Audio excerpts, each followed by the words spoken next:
Adani group के chairman Gautam Adani के लिए गुरुवार का दिन बेहद खराब रहा। पहले एक रिपोर्ट आती है जिसमें अडानी के खिलाफ रिश्वतखोरी और धोखाधड़ी के आरोप लगाए जाते हैं और अमेरिकी कोर्ट की तरफ से अरेस्ट वारंट भी जारी कर दिया जाता है। लेकिन इसके बाद जो हुआ वो अडानी ग्रुप के लिए सही नहीं साबित हुआ। मार्केट ओपन होते ही अडानी ग्रुप की कंपनियों के शेयर धड़ाम से गिरने लगे। कई शेयर की स्थिति ऐसी रही कि लोअर सर्किट तक लग गई। इस गिरावट से अडानी को भारी नुकसान का सामना करना पड़ा। पिछले कुछ महीनों का आंकड़ा उठाकर देखें तो हिंडनबर्ग रिसर्च की रिपोर्ट के बाद अडानी के शेयरों में यह सबसे बड़ा गिरावट देखा गया। चलिए विस्तार से जान लेते हैं कि अडानी ग्रुप ने ऐसा क्या किया जिसके बाद से गौतम अडानी के खिलाफ अमेरिका को अरेस्ट वारंट जारी करना पड़ा।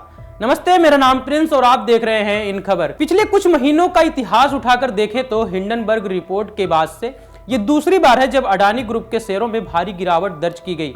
एग्जिट पोल आने के बाद यह अनुमान लगाया जा रहा था कि गुरुवार को भारतीय शेयर बाजार पर बदलाव देखने को मिलेगा। लेकिन जब देर रात अडानी ग्रुप से जुड़ी रिपोर्ट आई तो खबर ने शेयर बाजार को हिलाकर रख दिया। खबर के हिसाब से बाजार पर उसका असर भी दिखा। ये आपने बाजार के बारे में जान लिया। चलिए अब ये जान लेते हैं कि अडानी साहब ने ऐसा क्या कर दिया कि उनके खिलाफ अरेस्ट वारंट जारी करना पड़ा।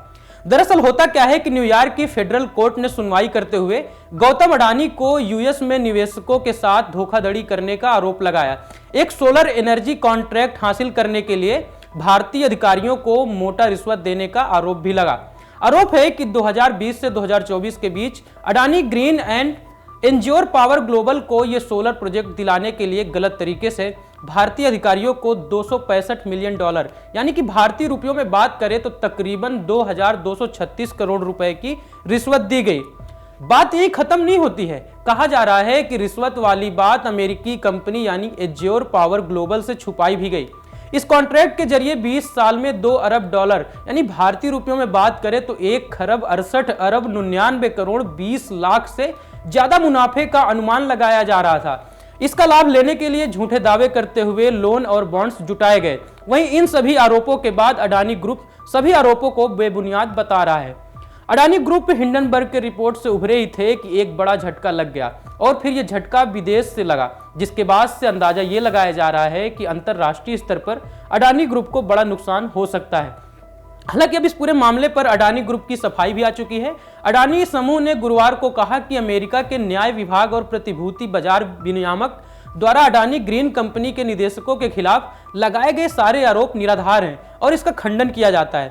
अडानी समूह ने कहा कि अदालत में लगाए गए आरोप सिर्फ आरोप हैं और प्रतिवादियों को तब तक निर्दोष माना जाता है तब तक दोष साबित नहीं हो जाता। हम कानून को हर संभव सहारा लेंगे। वहीं आगे लिखते हैं कि अडानी समूह अपने ऑपरेशंस में गवर्नेंस, ट्रांसपेरेंसी और रेगुलेटरी कंप्लायंस के उच्चतम मानकों को बनाए रखने के लिए प्रतिबद्ध है। हम अपने सभी साझेदारों, कर्मचारियों और हितधारकों को यह पूरा भरोसा दिलाते हैं कि हम कानून का पालन करने वाले समूह हैं और नियमों को दृढ़ता से पालन करते रहेंगे।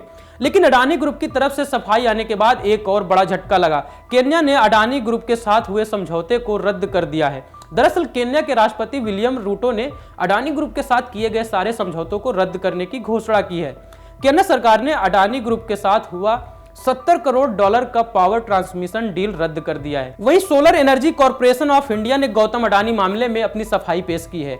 SECI यानी कि solar energy corporation of India एक सरकारी कंपनी है जो देश में रिन्यूएबल एनर्जी की क्षमता को बढ़ाने पर काम करती है।